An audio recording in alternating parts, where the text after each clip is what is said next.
के प्यारे छात्र छात्राओं, स्वागत है आपका हमारे YouTube channel SK point coaching classes में। बच्चों, आप लोग हमारे इस YouTube चैनल को सब्सक्राइब अवश्य करें ताकि जो हम वीडियो डालते हैं वो आप तक पहुंचे, और बेल आइकन अवश्य दबाएं ताकि जो हम वीडियो डालते हैं उसकी नोटिफिकेशन आप तक पहुंचे। और हम जो वीडियो बनाते हैं इनको आप अपने क्लासमेट सहपाठी जो भी हैं उनके पास शेयर करें ताकि उनको भी इसका लाभ मिल सके बच्चों। ठीक है बच्चों, आज हमने कक्षा 10 का लिए हैं। ठीक है, लिखा है हाई स्कूल बोर्ड परीक्षा। ठीक है, 2024 का। ठीक है, एक मॉडल पेपर लिए हैं जो विज्ञान विषय से संबंधित है। जैसा देख सकते हैं बच्चों, इसका पूर्णांक 70 का होता है, समय 3 घंटे 15 मिनट का होता है, जिसमें बच्चों आपको लगभग 2.5 घंटे समझ लीजिए आपको पेपर हल करने का है। बाकी तो बहुत कुछ भरना होता है हमको, OMR वगैरह, इसमें टाइम चला जाता है। ठीक है बच्चों, तो आप लोग पूरा पेपर पढ़ेंगे शुरू से ताकि हम इसकी विस्तृत जानकारी आपको दे पाएँ और आपको सिखा पाएँ कि कैसे क्या इसको हमको करना है, कितनी सुंदर तरीके से करना है।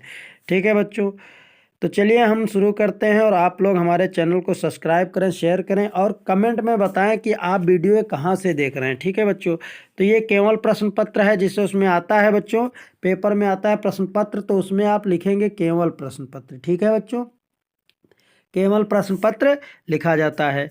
बहुत कुछ है बच्चों। आपका जो प्रश्न पत्र है वो 2 भागों में बांटा है, खंड आ और खंड बा। तो खंड आ के भी उपखंड है, इसी तरीके से खंड बा के भी उपखंड है। तो खंड आ का उपखंड है खंड का। ठीक है, खंड आ का उपखंड है, ये बहुविकल्पी होता है, 20 नंबर का होता है, प्रत्येक का 1 नंबर आपको मिलता है एक विकल्पी का। तो ठीक है बच्चों चलो हम शुरू करते हैं। तो पहला क्वेश्चन है, जैसा कि देख सकते हैं बच्चों, कहता है उत्तल दर्पण से प्रतिबिंब सदैव बनता है। तो उत्तल दर्पण से कैसा प्रतिबिंब बनता है? ठीक है, तो ध्यान देंगे बच्चों, ये देखिए, ये हमारा प्रश्न है। कहता है उत्तल दर्पण से प्रतिबिंब सदैव कैसा बनता है? तो कहता है वक्रता केंद्र तथा फोकस के बीच बनता है। ये गलत है बच्चों। वक्रता केंद्र तथा अनंत अनंत के बीच बनता है, ये भी गलत है। फिर लिखा है कहीं भी बन सकता है, वह वस्तु की स्थिति पर निर्भर करता है, ये भी गलत है। ठीक है बच्चों, इसका जो राइट ऑप्शन है वो सी है, यानी ध्रुव तथा फोकस के बीच बनता है उत्तल दर्पण। ठीक है, से प्रतिबिंब सदैव कहाँ बनता है? ध्रुव और फोकस के बीच। इसका विकल्प नंबर सी सही हो जाएगा। ठीक है बच्चों, आगे बढ़ते हैं हम। बहुत सुंदर है, दूसरा है विकल्पी, देख सकते हैं आपकी स्क्रीन पर है, बहुत सुंदर है दूसरा विकल्पी। कहता है जब प्रकाश किरणें एक माध्यम से दूसरे माध्यम में जाने पर अविलंब से दूर हटती हैं तो क्या होता है? ठीक है, जब दूर हटती हैं तो लिखा है कम अपवर्तनांक। पहला लिखा है सघन माध्यम से विरल माध्यम में जाती हैं, यानी सघन माध्यम से विरल माध्यम में। ठीक है, तो ये कंडीशन नहीं हो सकती, सघन माध्यम से विरल माध्यम में जाने पर अविलंब से दूर हटना नहीं हो सकती। फिर लिखा है विरल माध्यम से सघन में माध्यम में जाती, यही हो सकती, यही कंडीशन इसमें लिखा भी है। जब प्रकाश किरणें एक माध्यम से दूसरे माध्यम में जाने पर अविलंब से क्या होती है बच्चों? दूर हटती हैं। तो दूर कब हटेंगी? जब प्रकाश किरणें विरल माध्यम से सघन माध्यम में जाएंगी तो अविलंब से दूर नहीं झुके, मतलब अविलंब की ओर नहीं झुकेंगी, अविलंब से दूर हटेंगी। जैसा देख सकते हैं बच्चों, ये दर्पण है। ठीक है, अब प्रकाश किरण क्या है, जा रही है इसमें, जिसे मान लीजिए एक दर्पण लिए, कांच लिए हैं। अब ये अभिलंब है सीधा, ये अभिलंब है सीधा। अब प्रकाश किरणें ये आ रही है। अब यह यहाँ पर देख सकते हैं, जैसे ये अभिलंब हो गया बच्चों। अब ये दर्पण हो गया, ये अभिलंब है, मतलब एक सघन माध्यम। अब ये क्या है, हमारा विरल माध्यम है, वायु है। ठीक है, ये आपकी वायु है बच्चों। ठीक है, और ये कांच है। ठीक है बच्चों, तो अब कांच में जा रहा है, तो प्रकाश जब यहाँ से सीधा आया यहाँ पर, अब यहाँ से क्या बच्चों, इधर की ओर ऐसे मुड़ जाएगा। ठीक, अभिलंब से दूर हट जाएगा। ये अभिलंब है, जो सीधी रेखा है ये अभिलंब है, तो अभिलंब की ओर झुकना चाहिए, अभिलंब से दूर हटता है। तो अगर जो अभिलंब से दूर हटता है तो प्रकाश विरल माध्यम से सघन माध्यम में जा रहा है। ठीक है बच्चों, अगर जो अभिलंब की ओर झुक जाए, यानी कि ये इधर ना जा करके इधर की ओर झुक जाए, अभिलंब की ओर झुक जाए, तो ऐसी स्टेज में क्या होता है बच्चों, प्रकाश जो आता है वो कैसा माध्यम होगा? सघन माध्यम होगा, दूसरा माध्यम विरल होगा। ठीक है, तो इसका जो राइट आंसर हो जाएगा बी ऑप्शन, इसका सही हो जाएगा बच्चों। ठीक है, आगे बढ़ते हैं। विकल्प नंबर 3 है, जो आपकी स्क्रीन पर है बच्चों, देख सकते हैं, बहुत सुंदर है विकल्प। कहता है एक उत्तल लेंस की फोकस दूरी 15 सेंटीमीटर है। ठीक है बच्चों, फोकस दूरी 15 सेंटीमीटर है। 30 सेंटीमीटर की दूरी पर स्थित वस्तु का प्रतिबिंब बनेगा, यानी कि वस्तु का प्रतिबिंब कहाँ बनेगा? तो वस्तु की दूरी आपको यू बराबर दे रखा है बच्चों 30 सेंटीमीटर। ठीक है, तो ये ध्यान रखना, ये दूरी कहीं भी हो माइनस की होती है, ठीक है। तो माइनस की 30 सेंटीमीटर हो जाएगी, ठीक है। तो u बराबर आपका जो हो जाएगा बच्चों, ठीक है, तो माइनस का 30 सेंटीमीटर हो जाएगा, माइनस का। अब फोकस दूरी है वो कितनी हो जाएगी, यह बराबर आपका 15 सेंटीमीटर हो जाएगा, ठीक है बच्चों। अब ये कैसा है, उत्तल लेंस है, ध्यान रखना है। तो ये माइनस हो जाएगी, ये प्लस हो जाएगी। अब लेंस के लिए सूत्र होता है हमारा 1/f बराबर होता है बच्चों 1/v, ठीक है, -1/u। दर्पण में यहाँ प्लस होता है, लेंस में यहाँ माइनस होता है। तो बच्चों अब देखो यहाँ पे हमारा u दिया है 30, तो ऐसी स्टेज में हम 1/f की जगह कितना रखेंगे बच्चों, 15 लिख देंगे, ठीक है, बराबर 1/v कर देंगे, ठीक है। -1/f की जगह हम कितना रखेंगे, सॉरी u की जगह बच्चों माइनस का 30, तो बटे माइनस का 30 रख देंगे। अब ध्यान दो बच्चों, माइनस माइनस क्या हो जाता है, प्लस, तो यहाँ पे प्लस हो जाएगा। जब प्लस हो जाएगा तो अब कैसी कंडीशन हो जाएगी, अब हो जाएगा बच्चों 1/15 हमारा हो जाएगा, बराबर हो जाएगा 1/v हो जाएगा, ठीक है, और प्लस 1/30 हो जाएगा, ठीक है बच्चों, 30। अब ये प्लस का 30 है, जब इसको अब ये प्लस का पक्षांतर करेंगे, इधर लाएंगे, तो ये माइनस का हो जाएगा, ये हमारा हो जाएगा बच्चों 1/15 हो जाएगा, -1/30 हो जाएगा, और बराबर हमारा 1/v हो जाएगा, ठीक है बच्चों। अब v हो गया। अब देखो यहाँ पे माइनस का, अब हर बराबर कर लेते हैं, तो ऊपर 2 से गुणा, नीचे 2 से गुणा कर लेते हैं, ठीक है बच्चों। तो 2 से गुणा तो 15 दूना 30, हर समान हो गया, तो सबके बटे 30 हो जाएगा, और ऊपर हमारा 2 एकन्नम 2 हो जाएगा, 2 -1 हो जाएगा, -1, तो 2 में 1 जाएगा, तो हमारा बचेगा बच्चों, कितना बचेगा, हमारा हो जाएगा 1/30 हो जाएगा, बराबर हमारा हो जाएगा 1/v हो जाएगा। दर्जा पलट देंगे तो हमारा v बराबर कितना हो जाएगा बच्चों, 30 सेंटीमीटर। तो इस तरीके से v आया, जो हमारा आंसर आया 30। अब वो भी प्लस का आया है, ठीक है, तो प्लस का आया, तो प्रतिबिंब जो होगा वो कैसा होगा बच्चों, वास्तविक होगा। और कैसा होगा, ठीक है, वास्तविक उल्टा वस्तु के आकार का होगा, यही सही है, ठीक है बच्चों। अगर माइनस आता तो दूसरी ओर बनता, ठीक है बच्चों, माइनस आता तो दूसरी ओर बनता। तो जो आंसर होगा वो कैसा होगा बच्चों, 30 सेंटीमीटर की दूरी पर बनेगा, जो वस्तु के की ओर वास्तविक होगा, उल्टा होगा, और वस्तु के आकार के बराबर का प्रतिबिंब होगा। तो पहला इसका ऑप्शन सही हो जाएगा। आगे बढ़ते हैं बच्चों, विकल्प नंबर 4 है, जो बहुत ही सुंदर है। कहता है जब श्वेत प्रकाश एक प्रिज्म से गुजरता है तो निर्गत प्रकाश प्रिज्म के आधार से दूरस्थ का रंग होता है। तो निर्गत प्रकाश, ठीक है, जब प्रिज्म से एक श्वेत प्रकाश, एक प्रिज्म है, जब ये श्वेत प्रकाश होता है, श्वेत प्रकाश किसे कहते हैं, जब एक प्रकाश वर्ण होता है, उसमें न्यूटन ने बताए थे बहुत से रंग होते हैं, लेकिन 7 रंगों की व्याख्या की थी। तो बच्चों ये श्वेत प्रकाश है आपका, ठीक है, तो ये श्वेत प्रकाश है। तो कहता है जब श्वेत प्रकाश प्रिज्म से गुजरता है तो निर्गत प्रकाश प्रिज्म के आधार से दूरस्थ रंग होगा। तो यहाँ से जब गुजरेगा तो ऐसे अभिलंब की ओर झुक जाता है, जिसको हम विबग्योर के नाम से लिखते हैं, ठीक बच्चों, VI, ठीक है, विबग्योर। तो सबसे ऊपर R होता है, R का मतलब रेड होता है, रेड का मतलब लाल। तो कहता है प्रिज्म के आधार से दूरस्थ प्रकाश का रंग, दूर मतलब सबसे दूर, तो क्या कौन सा होगा बच्चों, लाल होगा, यानी कि विबग्योर। देखो ऐसा होता है VIB, विब ग्योर, यानी कि GYOR।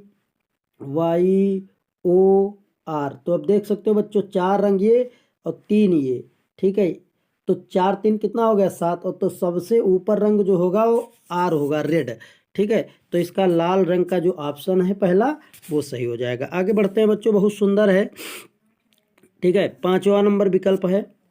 कहता है बच्चों एम्पियर सेकंड मात्रक किसका होता है। देखो एम्पियर सेकंड, तो एम्पियर सेकंड किसका होगा मात्रक बच्चों, सूत्र होता है हमारा Q बराबर IT, ठीक है, जैसा आप लोगों ने पढ़ा होगा, Q बराबर IT।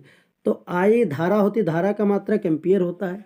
अब यहाँ गुणे का समय लगा, मात्रक मतलब चिन्ह लगा, 2 संख्याओं के बीच हमेशा गुणे का चिन्ह होता है, और समय है, समय का मात्रक सेकंड होता है। तो एम्पियर सेकंड, तो एम्पियर सेकंड किसका हो गया, Q का मतलब होता है आवेश, ठीक है, तो यानी आवेश का मात्रक। तो इसमें जो विकल्प नंबर 7 मतलब C है बच्चों, आवेश का, यही सही हो जाएगा। बाकी आपका विद्युत वाहक बल EMF यानी इलेक्ट्रॉन, ठीक है, मास, ठीक है, फोकस ये नहीं हो सकता, विद्युत ऊर्जा नहीं हो सकती, वैद्युत धारा नहीं हो सकता। तो राइट आंसर C यानी आवेश हो जाएगा, ठीक है बच्चों। आगे बढ़ते हैं हम, ठीक है, विकल्प नंबर है आपका 6। कहता है एक सेल में R1 R2 2 प्रतिरोधों को समांतर क्रम में जोड़ा जाता है, यदि उनमें प्रवाहित धाराएं क्रमशः I1 I2 हों, ठीक है, धाराएं क्रमशः I1 I2 हों तो प्रति सेकंड मानने समय t बराबर 1 सेकंड हो जाएगा। समय उत्पन्न धाराओं H1 H2 की ऊष्माओं का अनुपात कितना हो जाएगा। तो देखो बच्चों, इसको हम लोग हल करते हैं। ठीक है, थोड़ा हल कर लेते हैं। ठीक है, तो ध्यान देते हैं इसको। तो ये आपका देखिए है, इसको हल करेंगे हम।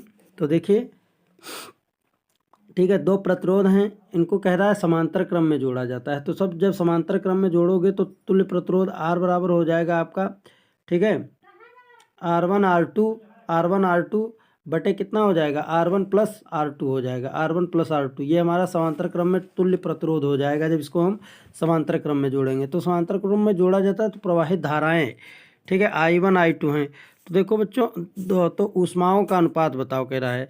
तो इसका जो विकल्प नंबर हो जाएगा बच्चों, यही सही हो जाएगा। H1 बराबर H1 बटे H2 बराबर R2 बटे R1। ठीक है, आगे बढ़ते हैं हम लोग, इसकी थोड़ा लंबी व्याख्या भी आगे पृष्ठ में करवा देंगे। ठीक है, अगला आगे बढ़ते हैं बच्चों। क्वेश्चन नंबर 7 है, विकल्प नंबर 7 है, कहता है चुंबकीय क्षेत्र की तीव्रता का मात्रक बताओ। तो चुंबकीय क्षेत्र की तीव्रता का जो मात्रक है बच्चों, न्यूटन प्रति एम्पियर मीटर होता है। ठीक है, यही इसका राइट आंसर है, न्यूटन प्रति एम्पियर मीटर चुंबकीय क्षेत्र अर्थात बी का मात्रक। ठीक है बच्चों, आगे बढ़ते हैं। विकल्प नंबर 8 है जो बहुत सुंदर है, यानी कि उपखंड खा, यानी कि आ जो है आ का उपखंड खा है। ठीक है, तो उसका पहला प्रश्न है, मतलब 8वां, उस हिसाब से कहता है मेथेन का संरचनात्मक सूत्र है। तो मेथेन का जो सूत्र होता है CH4 होता है। तो CH4 की संरचना ये होती है, तो बी इसका राइट आंसर हो जाएगा। आगे बढ़ते हैं बच्चों। क्वेश्चन नंबर 9 है हमारा, कहता है निम्नलिखित में सजातीय श्रेणी बताओ। सजातीय श्रेणी कौन है। तो सजातीय श्रेणी 3 होती हैं बच्चों। एक होता है CnH2n, ठीक है, +2 सजातीय श्रेणी का सूत्र होता है। ठीक है बच्चों, +2। और एक होता है CnH2n, ठीक है, और एक सूत्र होता है CnH2n, ठीक है, -2। ये इस तरीके के सूत्र होते हैं। ठीक है बच्चों, तो अब जैसे इसमें ये कह रहा है कि मतलब कौन सी सजातीय श्रेणी है। तो अब n बराबर 2 रखा है, तो सब में 2 रखो, तो इसमें 2 रखोगे तो हो जाएगा, मतलब सजातीय श्रेणी का प्रोडक्ट होना चाहिए। तो मेथेन तो है एल्केन श्रेणी के अनुसार, लेकिन क्या C2H4 है। तो C2H4 तो मतलब CnH2n होता है, ये +2 होता है। तो n की जगह आप 2 रखोगे तो ये हो जाएगा C2 हो जाएगा। H2 के जगह पे 2 रखोगे और +2 हो जाएगा। ठीक है बच्चों, तो C2 हो जाएगा, और H 2 दूनी 4 2 6, C2H6। तो C2H6 और CH4 अगर जो ये जिसमें दिया है वही राइट है। तो इसमें देखो बच्चों, ये इसमें दिया हुआ है C2H4 और C2H6।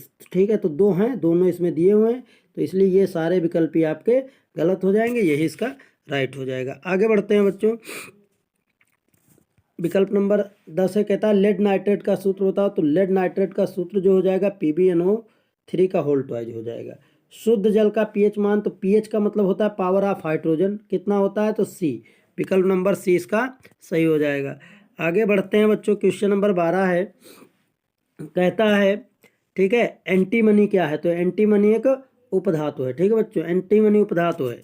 ठीक है, एंटीमनी जर्मेनियम आर्सेनिक ये सब उपधातुओं के अंतर्गत आता है। ठीक है बच्चों, आगे बढ़ते हैं बच्चों। क्वेश्चन नंबर 13 है, ठीक है, क्वेश्चन नंबर 13 है, ये जैसा कि देख सकते हैं ये वाला लिखा है, निम्नलिखित रासायनिक समीकरण को पूरा कीजिए। CH3OH का CH3COOH C2H5OH को सांद्र H2SO4 के साथ जब किया जाता है तो प्रोडक्ट कौन सा बनेगा, यहाँ पे अंडरलाइन किया है। तो बच्चों देखो, इसमें क्या करते हैं हम, H2O बन रहा है तो H2O बना देते हैं।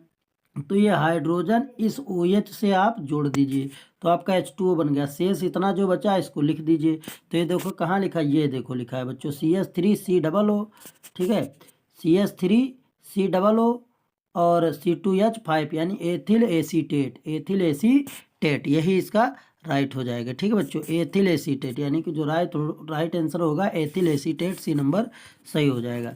आगे बढ़ते हैं बच्चों। ठीक है, कहता है कोशिकीय प्रक्रम में ऊर्जा की मुद्रा है, ATP है, ठीक है, ग्लूकोज है, फ्रैक्टोज है। तो कोशिकीय प्रक्रम में ऊर्जा की मुद्रा, तो कोशिका में ग्लूकोज का कोई कार्य नहीं है, ठीक है, पायरूवेट का कोई कार्य नहीं। अब बचे आपके एटीपी और माइटोकॉन्ड्रिया। तो माइटोकॉन्ड्रिया को पावर हाउस कहते हैं, ठीक है, माइटोकॉन्ड्रिया को क्या कहते हैं, ठीक है। एटीपी जो होता है माइटोकॉन्ड्रिया में पाया जाता है, तो इसका जो राइट आंसर है तो माइटोकॉन्ड्रिया हो जाएगा बच्चों, ठीक है। माइटोकॉन्ड्रिया,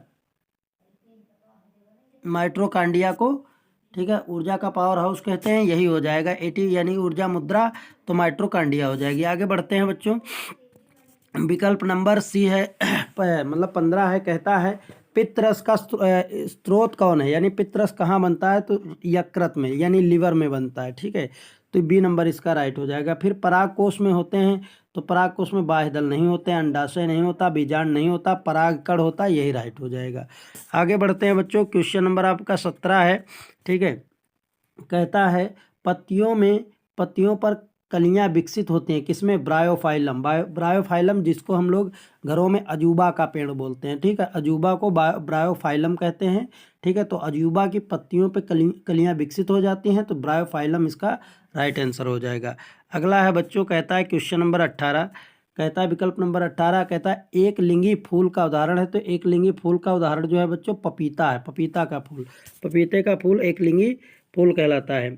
आगे है क्वेश्चन नंबर 19 है बच्चों, कहता है एक स्वस्थ मनुष्य की सामान्य रक्तदाब कितनी होती है, तो सामान्य रक्तदाब जो होती है बच्चों 120 से 80 होती है, यानी बीपी, रक्तदाब का मतलब बीपी, ब्लड प्रेशर अंग्रेजी में कहते हैं, ठीक है। अगला है बच्चों विकल्प नंबर 20 है, लिखा है निम्नलिखित में से कौन सा आहार श्रृंखला का निर्माण करता है, इस विकल्प को देखना है।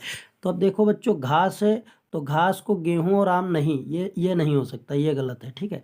फिर कहता है बकरी, गाय और हाथी, तो बकरी ठीक है, फिर बकरी को गाय थोड़ो खा सकती है, तो ये भी गलत है। फिर लिखा है, क्या लिखा है, कहता है घास, मछली और बकरी, तो घास ठीक है, घास को आप मछली खा सकती है, लेकिन मछली को बकरी नहीं खा सकती, इसलिए ये नहीं होता। आहार श्रृंखला मतलब होता है सभी का आहार बनता चला, जैसे घास, घास ठीक है, घास को बकरी खाएगी और बकरी को मनुष्य खा जाता है, तो इसलिए ये आहार श्रृंखला हो जाएगी। तो जो इसका राइट आंसर बी हो जाएगा, घास, यानी घास को बकरी खाएगी और बकरी को मनुष्य खा जाता है, ठीक है। तो ये आहार श्रृंखला के अंतर्गत आता है। तो इस तरीके से आपके मैंने पूरे 20 विकल्प करा दिए, जो अति सुंदर तरीके से कराए हैं, और उम्मीद करते हैं बच्चों इस 20 विकल्प में से आपको कुछ ना कुछ यूपी बोर्ड में अवश्य मिलेगा। आगे है बच्चों आपका भौतिक, मतलब अब जैसे वर्णनात्मक प्रश्न है, वर्णनात्मक माने वर्णन करना होता है, लिखना होता है, ठीक है। तो ये वर्णनात्मक प्रश्न दिए हुए हैं, इसमें उपखंड का दिया हुआ है, अभी मैंने बताया आपका जो 2 भागों में बटा है, आ और बा में, और आ और बा के जो उपखंड भी दिए हैं, इसके भी 3 हैं और इसके भी 3 हैं, का खा गा घा, ठीक है, ऐसे इसके भी का खा गा, ठीक है। तो ये खा मतलब खा उपखंड है, बा का, ठीक है, बा का उपखंड का है, ठीक है। तो पहला है आपकी स्क्रीन पर बच्चों, कहता है एक उत्तल दर्पण 25 सेंटीमीटर की दूरी पर रखी वस्तु का प्रतिबिंब, ठीक है, प्रतिबिंब वस्तु की लंबाई का, ये थोड़ा शार्ट हो गया, हाँ ये अब आया, ये अब आ गया, ठीक है बच्चों ध्यान दें, अब आया, ठीक है। तो कहता है कि एक उत्तल दर्पण से 25 सेंटीमीटर दूरी पर रखी वस्तु का प्रतिबिंब वस्तु की लंबाई का आधा बनता है, ठीक है। तो हमको ज्ञात करना है, तो कहता है तो प्रतिबिंब वस्तु की लंबाई का आधा बनता है, तो हमको फोकस दूरी एफ निकालनी है, ठीक है। तो कहता है ये देखो यहाँ पे शर्तें रख चुका है, तो दर्पण से प्रतिबिंब की दूरी ज्ञात करो, वी भी ज्ञात करना है, ठीक बच्चों, और कहता है फोकस दूरी भी ज्ञात करो, एफ भी ज्ञात करना है, ठीक है, ऐसा है सवाल। तो इसको हम पढ़ते हैं, देखते हैं, ठीक है बच्चों। तो देखो यहाँ पे ये दिया हुआ है, उत्तल दर्पण दिया है, तो इसलिए सब कुछ प्लस का हो जाएगा।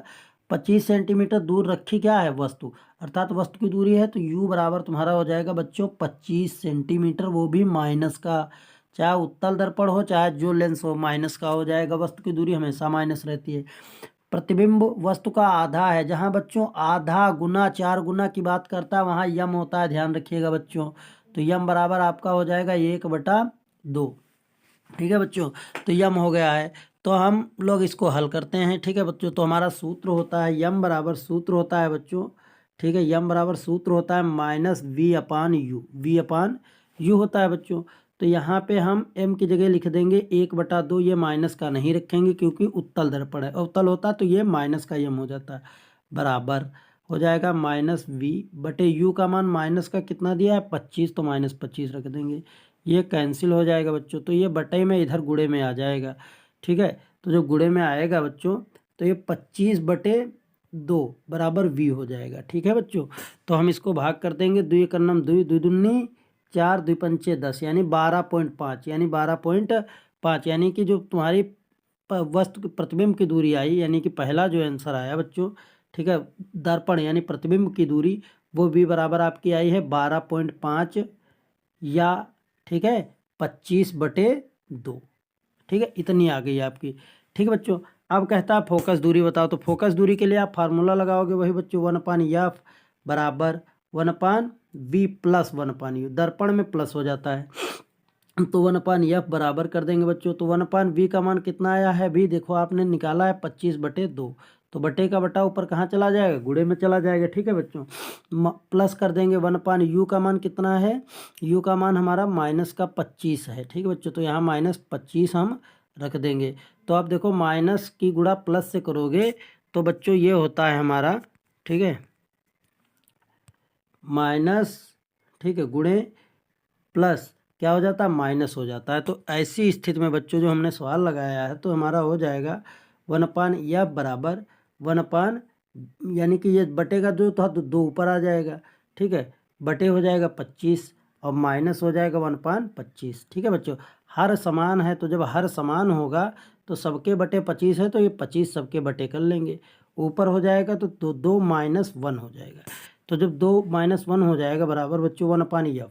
ठीक है, तो अब देखो हम क्या करते हैं बच्चों यहाँ पे, तो जब हमारा घट जाएगा तो 1/f बराबर बचेगा कितना, 1/f बराबर हमारा बचेगा कितना, बचेगा ऊपर 2 में 1 जाएगा तो 1 बटे कितना हो जाएगा 25। तो दर्जा पलट देंगे, तो जब दर्जा हम पलट देंगे बच्चों तो हमारी फोकस दूरी जो आएगी f बराबर, ठीक है, 25 सेंटीमीटर हो जाएगा। ये हमारा 25 सेंटीमीटर, तो फोकस दूरी 25 सेंटीमीटर आ गई। और जो प्रतिबिंब की दूरी आई है v वो आई है तुम्हारी 12.5, ठीक है, 12.5 सेंटीमीटर।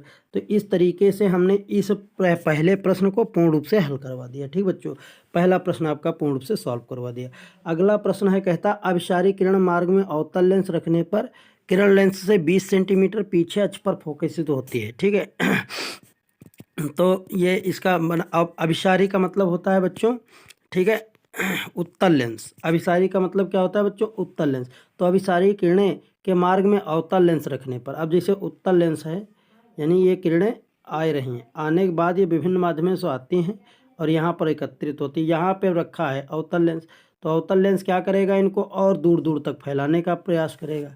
तो रखने पर किरणें लेंस से 20 सेंटीमीटर पीछे बनती हैं। तो ये किरणें लेंस से कितने 20 सेंटीमीटर पीछे बनती हैं किरणें। ठीक है, बनती हैं, अक्ष पर फोकसित होती हैं। तो कह रहा है इनका किरण मार्ग आरेख बनाना था तो किरण आरेख बन गया। अब फोकस दूरी अगर जो निकालनी है बच्चों, ठीक है, तो फोकस दूरी हो जाएगी 20 सेंटीमीटर। ठीक है, फोकस दूरी इसकी 20 सेंटीमीटर हो जाएगी। ठीक है, आगे हल हो गया। आगे बढ़ते हैं बच्चों।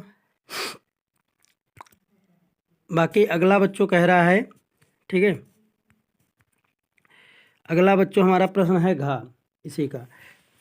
ठीक है, कहता है लेंस की अनुपस्थिति में ये किरणें कहाँ पर फोकसित होंगी। लेंस की फोकस दूरी 30 सेंटीमीटर है। लेंस की फोकस दूरी 30 सेंटीमीटर है और लेंस की अनुपस्थिति में ये किरणें कहाँ पर फोकसित होंगी।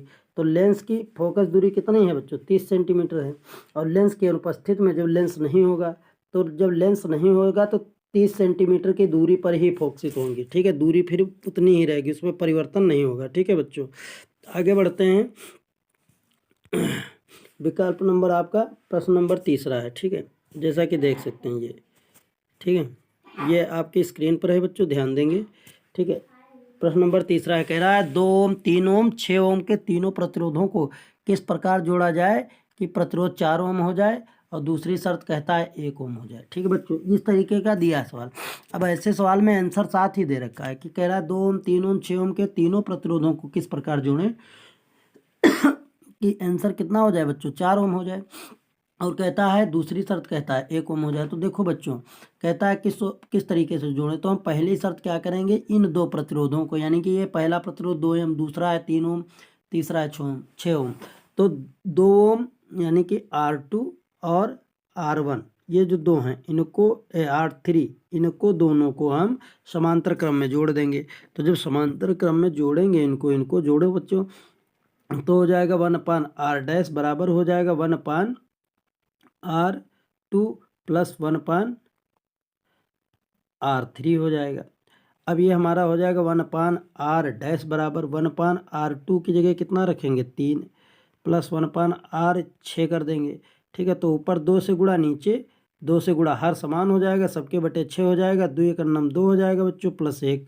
ठीक है, तो ये हमारा हो जाएगा 1/r डैश बराबर कितना, मतलब 3 बटे 6 हो जाएगा, हर समान ही है, तो 3 1 9 3 दूनी 6। तो हमारा आर डैश बराबर जो आएगा बच्चों 2 ओम हो जाएगा। ठीक है, नया प्रतिरोध। तो यानी कि जब हम इन दो प्रतिरोधों को जब हम, ठीक है, 3 ओम और 6 ओम को जोड़े तो नया प्रतिरोध आया आर डैश बराबर कितना आया बच्चों 2 ओम, समांतर क्रम में जोड़ दिए। ठीक है, 2 ओम आ गया, तो ये 2 ओम आ गया। अब ये R1 तुमको दिया है तो अब इनको श्रेणी क्रम में जोड़ देंगे, तो R बराबर हो जाएगा R डैश प्लस R1, तो ये हो जाएगा R बराबर हो जाएगा। तो ये कितना है तुम्हारा दिया था 2 ओम आया, मतलब R डैश 2, तो 2 प्लस और 2, तो 2 2 जुड़ के 4, तो R बराबर 4 ओम। ठीक है, 4 ओम हो जाएगा R बराबर। ठीक है, तो ये बच्चों इस तरीके से हो जाएगा। तो ये कहता ही है कि 4 ओम आंसर आना चाहिए, तो इस तरीके से 4 ओम हो जाएगा। अब कहता है कि किस तरीके से जोड़ा जाए कि 1 ओम आंसर हो जाए। ठीक है, तो इसको देखो कैसे हल करते हैं हम लोग। तो क्या करते हैं बच्चों, ठीक है, इन दोनों प्रतिरोधों को मैंने श्रेणी क्रम में जोड़ा था, तो हमारा आया था प्रतिरोध कितना, आर डैश बराबर हमारा 2 ओम आया था। ठीक है, ये आपको सबको याद है। अब ये प्रतिरोध 2 ओम, R1 तुमको दे रखा है, कितना दे रखा है 2 ओम, तो इनको जोड़ दो आप समांतर क्रम में। किस क्रम में जोड़ दो बच्चों, समांतर क्रम में जोड़ दो। तो जब समांतर क्रम में जोड़ोगे आर डैश को और R1 को, ठीक है, R1 को, तब इनका 1 ओम हो जाएगा। कैसे देख सकते हैं आप, तो हो जाएगा 1/r बराबर हो जाएगा 1/r डैश हो जाएगा प्लस 1/r हो जाएगा बच्चों। तो 1/r डैश r बराबर हो जाएगा, ये कितना है 2 है, प्लस ये कितना है 2 है। तो अब देखो जब हर समान है तो सबके बटे कितना हो जाएगा बच्चों, ये 1/r बराबर हो जाएगा, सबके बटे हो जाएगा कितना 2, ऊपर हो जाएगा 1 + 1, तो हमारा ये हो जाएगा 1/r बराबर हो जाएगा 2/2 हो जाएगा। ठीक है, तो दर्जा पलट देंगे, भाग कर देंगे, तो तुम्हारा r बराबर कितना आ जाएगा बच्चों 1 ओम। और यही कहता है किस तरीके से जोड़ा जाए। तो सीधी सी बात है, इस पहली वाली शर्त में इन दो प्रतिरोधों को 3 ओम 6 ओम को समांतर क्रम में जोड़ दो, फिर जो आए उसको श्रेणी क्रम में जोड़ दो, तो पहली शर्त का आंसर हो जाएगा। अब दूसरी शर्त के आंसर के लिए क्या करते हैं, यानी कि 3 ओम और 6 ओम को समांतर क्रम में जोड़ोगे, जो आंसर आएगा उसको, और ये जो 2 ओम दिया इसको श्रेणी क्रम में फिर समांतर क्रम में जोड़ दो, तो तुम्हारा 1 ओम तुल्य हो जाएगा। ठीक है, तो आंसर क्लियर हो जाएगा। फिर कहता है भैया घरेलू विद्युत, ठीक है, वितरण में प्रयुक्त तारों के नाम, कार्य और आवरण रंगों को लिखिए। थोड़ा इसको आप लोग बाहर से देख लीजिएगा, कारण ये है कि यहाँ पे हमारे पास इसकी व्यवस्था उपलब्ध नहीं है। फिर इसी तरीके से लिखा है, धारावाही चालक के कारण उत्पन्न चुंबकीय क्षेत्र किन किन बातों पर निर्भर करता है, चुंबकीय क्षेत्र की दिशा ज्ञात करने के लिए प्रयुक्त नियम का उल्लेख कीजिए। तो धारावाही चालक के कारण उत्पन्न चुंबकीय क्षेत्र, ठीक है, किन किन बातों पर निर्भर करता है, तो ये हमारा सूत्र होता है बच्चों F बराबर, ठीक है, IBL sin theta, IBL sin theta. ठीक है, इसका ये आंसर हो जाएगा। यानी कि जो धारा है वो धारा पे निर्भर करती है, चुंबकीय क्षेत्र धारा पर निर्भर करता है। ठीक है,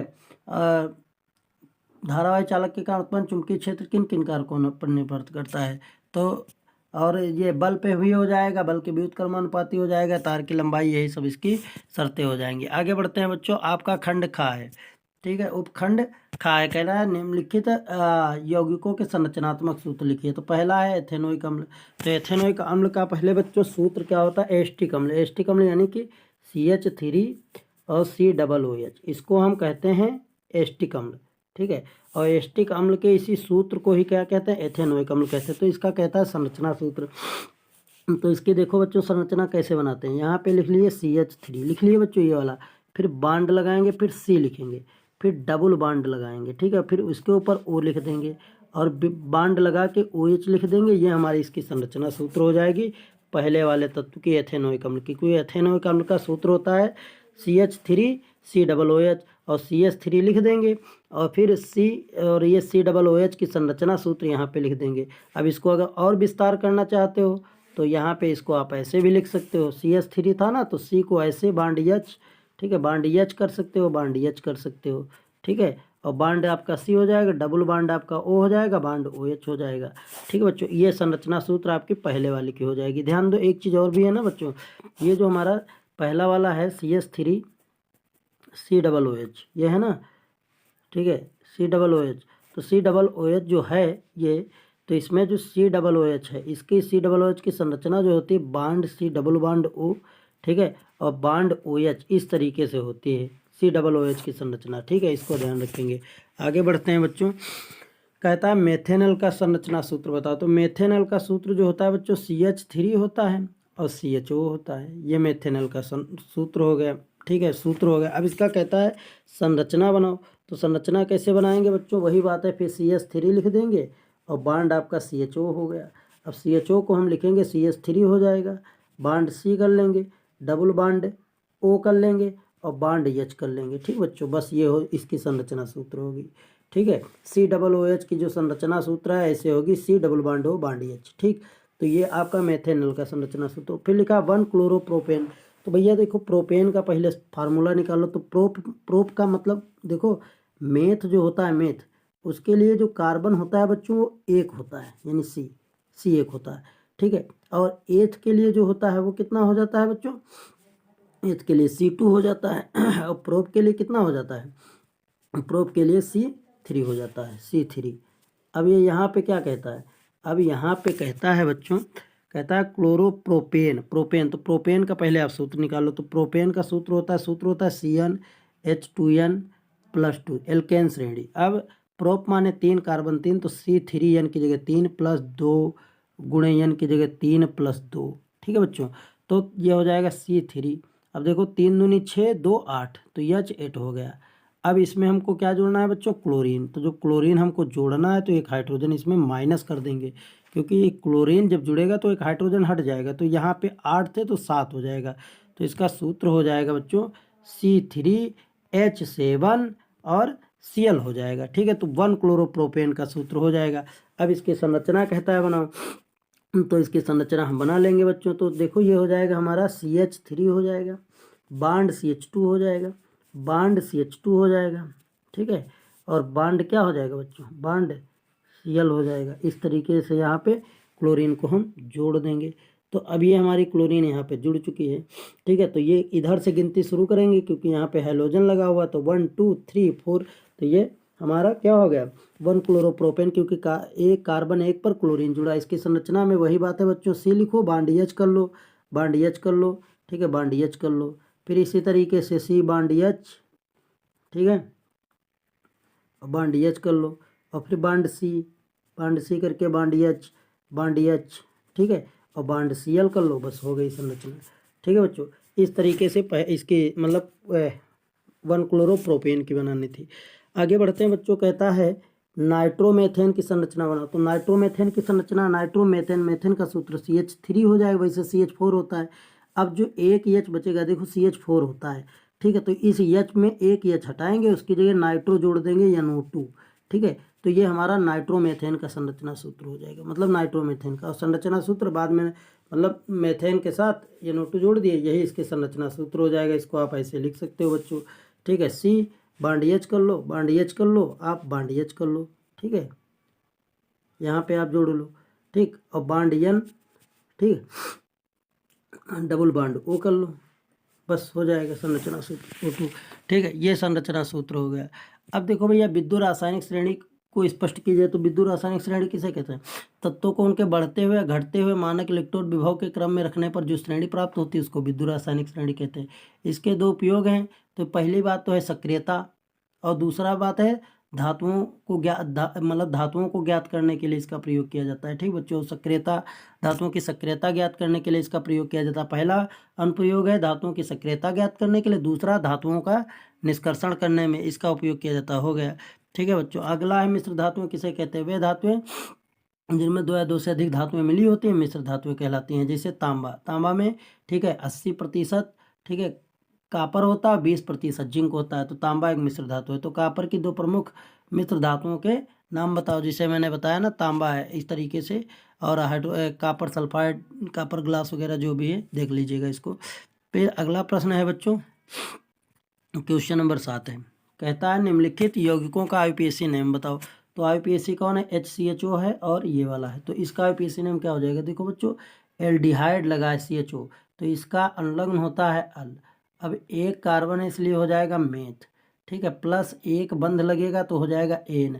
तो इनको जब जोड़ोगे तो मेथ एन अल, तो मेथेनल। तो इसका जो IUPAC नेम हो जाएगा बच्चों, मेथेनल हो जाएगा। इसका कहता है तो इसमें द्विबंध लगा है, तो कार्बन 3 है, तो कार्बन 3 कार्बन होने का मतलब होता है प्रोप, ठीक है बच्चों, तो प्रोप हो जाएगा प्लस, ठीक है, ईन हो जाएगा, ईन। तो इसका IUPAC नेम जोड़ देंगे तो प्रोपीन हो जाएगा, ठीक है बच्चों। तो ये हो गया। आगे बढ़ते हैं, कार्बन की चस संयोजकता, यानी कि कार्बन की 4 संयोजकता प्रकृति होती है, उसको दर्शाना है, ठीक है। बेकिंग पाउडर के, खाने के सोडे का रासायनिक मतलब क्या लिखा है? कहता है रासायनिक सूत्र लिखिए और बेकिंग पाउडर को गर्म करने पर क्या होता है, ठीक है। अगला है प्रश्न बच्चों, कहता है द्विविस्थापन और उदासीनीकरण, ठीक है। उदासीनीकरण जानते ही हो, ठीक है। ये एक जब प्रबल अम्ल जैसे HCl और एक दुर्बल मतलब प्रबल क्षार NaOH के साथ क्रिया करवाते हैं, ठीक है बच्चों। NaOH के साथ जब करवाओगे तो क्या बनेगा हमारा? NaCl बन जाएगा, गिव्स आउट NaCl और प्लस H2O बन जाएगा। इसी को हम उदासीनीकरण कहते हैं, ठीक बच्चों। उदासीन हो जाता है, ठीक है। लवण बनना, लवण का बनना उदासीनीकरण है, लवण उदासीन हो जाता है, ठीक है। योगात्मक यौगिक, जैसे योगात्मक यौगिक C है प्लस O2 है, ठीक है, तो CO गिव्स आउट CO2 हो गया। तो ये योगात्मक क्रिया हो गई, योगात्मक यौगिक हो गया। योगात्मक यौगिक में एक ही यौगिक बनता है। दूसरा है बच्चों, कह रहा है तंत्रिका तंत्र, न्यूरॉन की संरचना का नामांकित चित्र बनाओ। फिर लिखा है लिंग गुणसूत्र से आप क्या समझते हैं? यानी कि वे गुणसूत्र जो लिंग का निर्धारण करते हैं, लिंग गुणसूत्र कहलाते हैं, ठीक है। इनकी प्रक्रिया को समझाओ, तो इसको हम थोड़ा बताते हैं। जिससे बच्चों क्या होता है, स्त्री में XX गुणसूत्र होते हैं और पुरुष में XY गुणसूत्र होते हैं। जब स्त्री का X गुणसूत्र पुरुष के X गुणसूत्र से मिलता है तो XX हो जाता है, यानी कि जो संतान होगी वो एक स्त्री अर्थात लड़की हो जाती है। दूसरा है बच्चों, जब एक X गुणसूत्र पुरुष के Y गुणसूत्र से क्रिया करता है तो XY हो जाता है, अर्थात जो संतान होगी वो पुत्र हो जाता है। इसी तरीके जब स्त्री का X गुणसूत्र पुरुष के X गुणसूत्र से क्रिया करता है तो XX अर्थात लड़की। इसी तरीके से X गुणसूत्र जब Y से क्रिया करता है तो XY अर्थात लड़का हो जाता है। कहने का मतलब यह है कि संतान उत्पत्ति की जो क्षमता हो जाती है वो 50% हो जाती है यहाँ पर, ठीक है बच्चों। यही लिंग गुणसूत्र का मतलब संरचना है। और लिंग गुणसूत्र में होता क्या है बच्चों, टोटल 46 गुणसूत्र होते हैं, अर्थात 23 जोड़ी, जिसमें क्या होता है 22 जोड़ी गुणसूत्र स्त्री व पुरुष में समान होते हैं, जिनको ऑक्टोसोम्स कहते हैं, यानी समजाति गुणसूत्र होते हैं। एक गुणसूत्र जो होता है XY, ठीक है, ये भिन्न होता है और इसी को हम क्या कहते हैं, हेट्रोसोम्स कहते हैं, यानी कि ये पुरुषों में ही पाया जाता है हेट्रोसोम्स। और यानी विषम जाति गुणसूत्र पुरुषों में ही होता है जो लिंग का निर्धारण करता है, ठीक है बच्चों। तो इस तरीके से लिंग गुणसूत्र हो गया, ठीक है बच्चों। अगला है बच्चों, कहता है उत्पादक और उपभोक्ता में 4 अंतर बताओ। उत्पादक माने उत्पन्न करने वाला, उपभोक्ता माने उसको भोग करने वाला, ठीक है। फिर कहता है मानव हृदय की अनुदैर्ध्य रिकार्ड का नामांकित चित्र बनाइए और उसको दर्शाइए। फिर मानव के मादा जनन तंत्र का चित्र बनाओ। दोनों में से कोई एक करना है। तो इस प्रकार से मैंने बच्चों आपको पूरा पेपर करवाया है। आपको कैसा लगा आप लोग कमेंट में बताओ, और आप कहाँ से देख रहे हो ये भी बताओ, और हमारे इस वीडियो को शेयर करो, लाइक करो, ठीक है, और हमें सपोर्ट करो। ओके, जय हिंद, जय भारत।